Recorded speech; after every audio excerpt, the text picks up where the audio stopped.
जनता के ऊपर, तो धीरे धीरे जनता ने उसे भी ग्रहण कर लिया।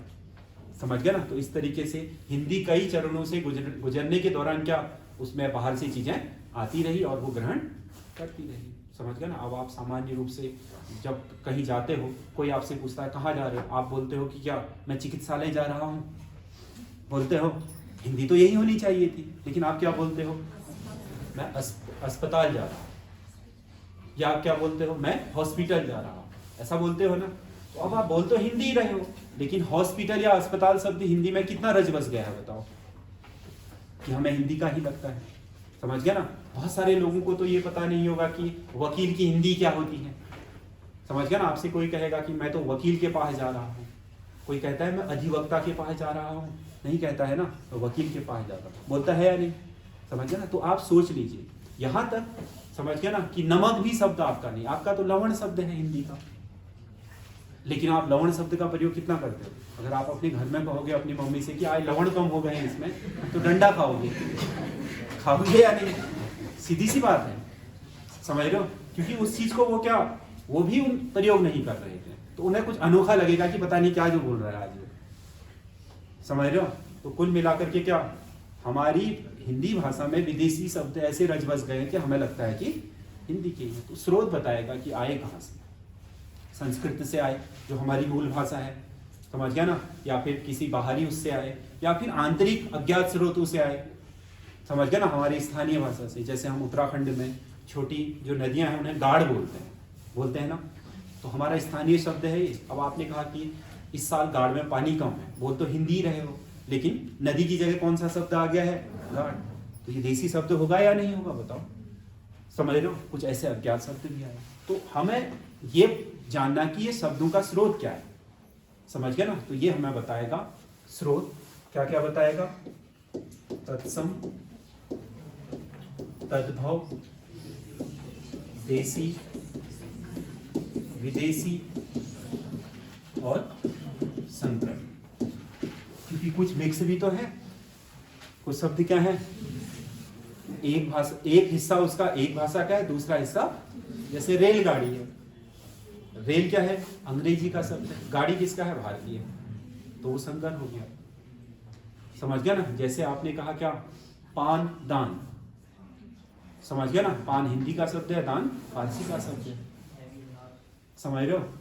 आपने कहा टिकट, घर, घर हिंदी का शब्द है, टिकट किसका है, तो वो संकर भी होते हैं। विदेशी में भारत की सीमाओं के बाहर से जो भी आएगा, समझ गया ना, जो भी भारत की सीमाओं के बाहर से आया है वो क्या है, जो बाहर से आया है वो विदेशी है। समझ गया ना। भारत की सीमाओं के अंदर जन्मा लेकिन संस्कृत का नहीं है भारत की सीमाओं के अंदर का ही, लेकिन संस्कृत का नहीं है, वो क्या है, देसी। सीमा के अंदर है, जो अंदर है वो देसी है, लेकिन क्या नहीं है, संस्कृत। क्योंकि ये दोनों स्रोत क्या होंगे, संस्कृत। अब संस्कृत से आएगी दो श्रेणियां बना ली हमने, एक को क्या कहा, तत्सम, यानी कि उसके समान, जैसा था उसी के समान आ गया। तद्भव, उससे पैदा हुआ लेकिन उसके जैसा नहीं है। समझ गया ना। तत्सम का मतलब क्या है, उसके, किसके, संस्कृत के, जैसा संस्कृत में था यथावत वैसा ही हिंदी में आ गया। समझ गया ना। वो क्या हो गया, तत्सम।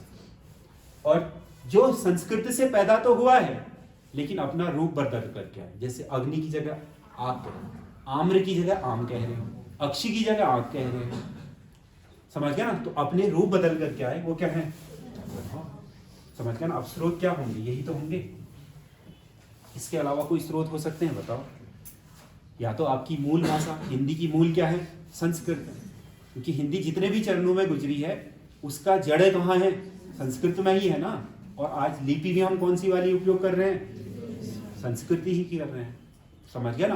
तो संस्कृत की शब्दावली तो होगी ही, समझ गया ना, लेकिन हमने अपनी सुविधा के अनुसार क्या उस शब्दावली में परिवर्तन भी कर दिया, इसलिए तद्भव ज्यादा है, तत्सम थोड़ा कम है, लेकिन है तो संस्कृत के ही दोनों।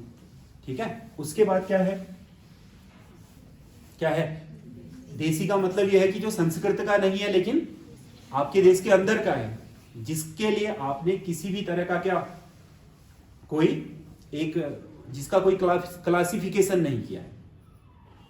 समझ गया ना, वर्गीकृत नहीं हुए हैं। जिसकी कोई विशेष पहचान नहीं, इसलिए आपने उसे अज्ञात स्रोत मान लिया कि देश के अंदर का है लेकिन संस्कृत का नहीं, तो उसे आपने क्या कह दिया, देशज।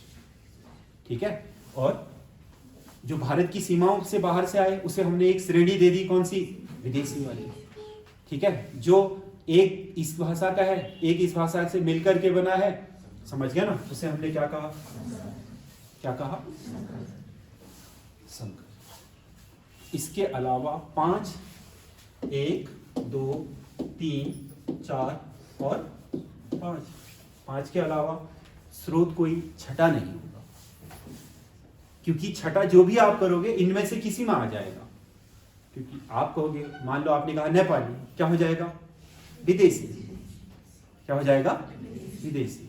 कोई भी भारत की सीमाओं के बाहर किसी भी क्षेत्र की जो शब्द आया है उसे आप क्या, वो स्पेस से भी आया है तो आप क्या लिखोगे, उसे विदेशी लिखोगे, क्योंकि आपने कर दिया ना, परिभाषित कर दिया है कि भारत की सीमाओं के बाहर से आए हुए को हम क्या बोलेंगे, विदेशी। और संस्कृत के अलावा भारत के अंदर जो जन्मे उन्हें देशी।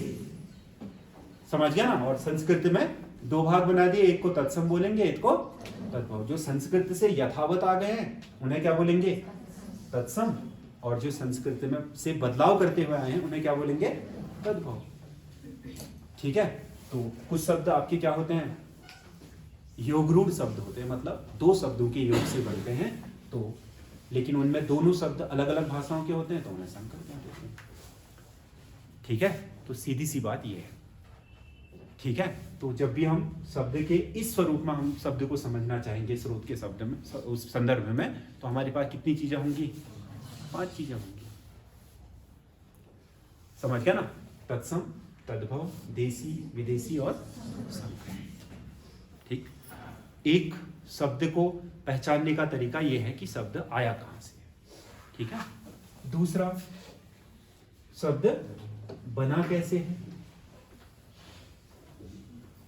यानी कि शब्द का निर्माण कैसे हुआ है।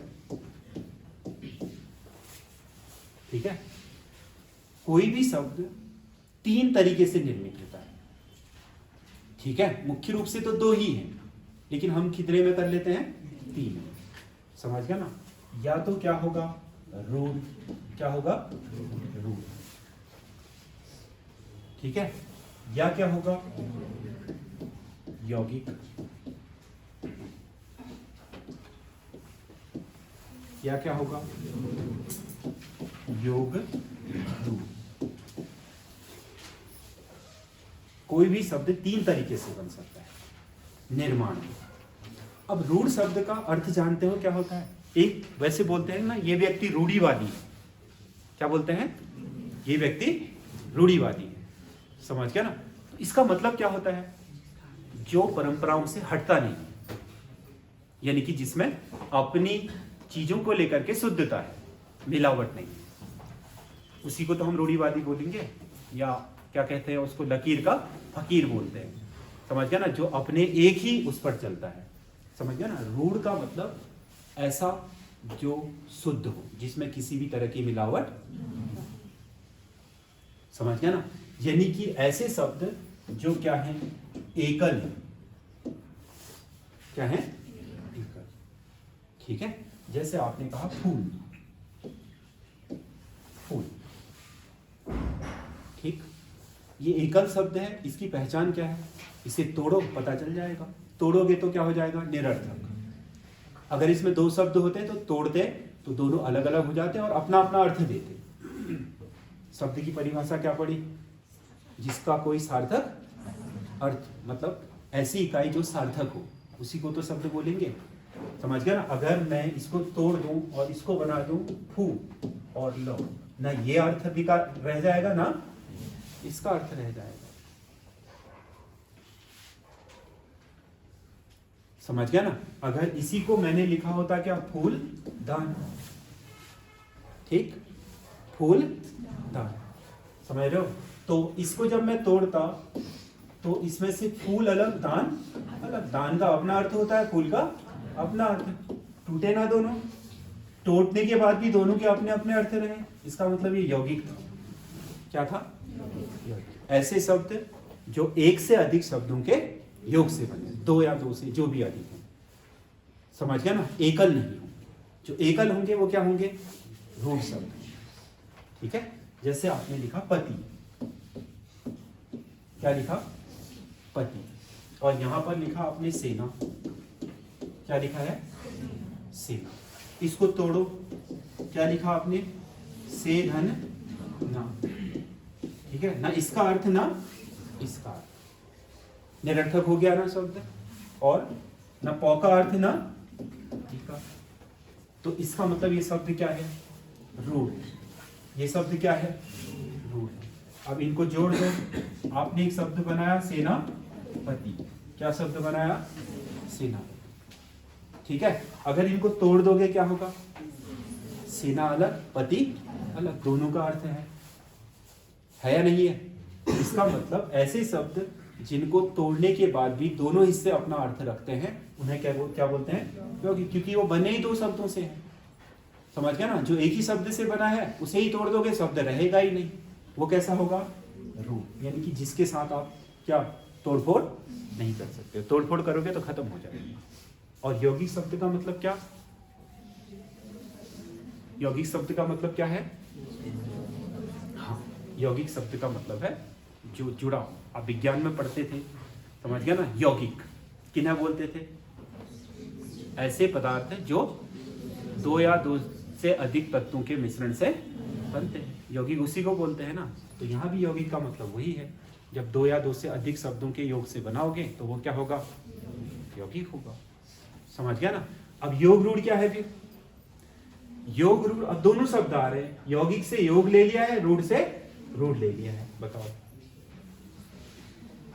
समझ गया ना। तो योग रूढ़ शब्द वो होते हैं जो बनते समय तो यौगिक होते हैं, अर्थ में रूढ़ हो जाते हैं, अर्थ में क्या हो जाते हैं, रूढ़। ठीक है, जैसे आपने क्या लिखा, जलज, क्या लिखा, जलज, ये दो से बना है, जल धन अज, जल धन अज। ठीक है, तो जल का मतलब तो क्या है, पानी, और अज का मतलब क्या है, बेटा या उत्पन्न। अज का मतलब ऐसे बेटा ही लेते हैं, अज का अगर अनेकार्थी पढ़ोगे तो ब्रह्मा का पुत्र, बकरी और बेटा, ये सब आएंगे, समझ गया ना। तो ये सोच लो कि ये क्या है, जल है, ये अज है, इन दोनों से क्या बना, जल। तो ये दो शब्दों से मिलकर के बना है, तो कौन सा होगा, कैसा होगा, सॉरी, यौगिक। कैसा शब्द होगा, यौगिक होगा या नहीं, क्योंकि दो शब्दों के मेल से जो शब्द बनता है उसे क्या बोलते हैं, यौगिक बोलते हैं। ठीक है, लेकिन अब देखो, इसका अर्थ कभी भी आप जल का बेटा नहीं कहोगे, जल का बेटा या जल से उत्पन्न नहीं लेते हो। ठीक है, इसकी जगह आप कहते हो कमल, जलज का मतलब क्या है, कमल है। अब ये अर्थ क्या हो गया इसका, रूढ़। बना कैसे था, यौगिक, यौगिक बना था ना, अर्थ क्या हो गया है, रूढ़। ठीक है, अर्थ क्या हो गया, रूढ़। ठीक, तो ये बताओ, जो आपका ये शब्द है, अब इसको हम यौगिक की श्रेणी में भी नहीं रखते हैं और रूढ़ की श्रेणी में भी नहीं रखते, क्योंकि बनते समय तो यौगिक था, अर्थ इसका कभी यौगिक लेते नहीं है, जैसा बहुब्रीहि समास में होता है, समझ गया ना। क्योंकि उसमें जिस चीज के लिए कहा जाता है, जैसे आप कहते हो नीलकंठ, नीले गले वाला कहने की जगह डायरेक्ट क्या बोल देते हो, शिव। तो नीलकंठ जैसे शब्द बना, ठीक है, नील कंठ, समझ गए। अब इसका अर्थ क्या होना चाहिए था, नीले गले वाला, ठीक, लेकिन अर्थ क्या ले लेते हो आप, शिव। अब ये बताओ, ये शब्द बनते समय कैसा था, यौगिक था, नीला और कंठ मतलब गले से बना है, समझ रहे हो, लेकिन अर्थ तो इसका वो ले ही नहीं रहे हैं। अर्थ देते समय क्या हो गया है, ये खासकर बहुब्रीहि समास में ही ऐसा होता है कि जो आपका शब्द है उसका सामान्य अर्थ ना लेकर के, जो उसका अर्थ होना चाहिए वो ना लेकर के, उसके लिए कोई प्रचलित अर्थ चल रहा है तो वो ले लेते हैं। जैसे दशानन है, हम 10 सिर वाला नहीं कहते हैं बल्कि रावण बोल देते हैं, बोलते हैं या नहीं? उसी तरीके से ये भी है, समझ गया ना? तो योग रूढ़ शब्द, जो शब्द बनते समय तो क्या हो, योगिक हो, लेकिन अर्थ उसका वो नहीं लिया जाता जो होना चाहिए। अर्थ उसका क्या लिया जाता है, जो प्रचलित है, समझ गया ना? तो इसका अर्थ है, जल का बेटा लेने के बजाय क्या लिखा आपने, कमल लिया ना, समझ गया ना? क्योंकि ये जल से उत्पन्न कौन है, कमल है, इसलिए हमने क्या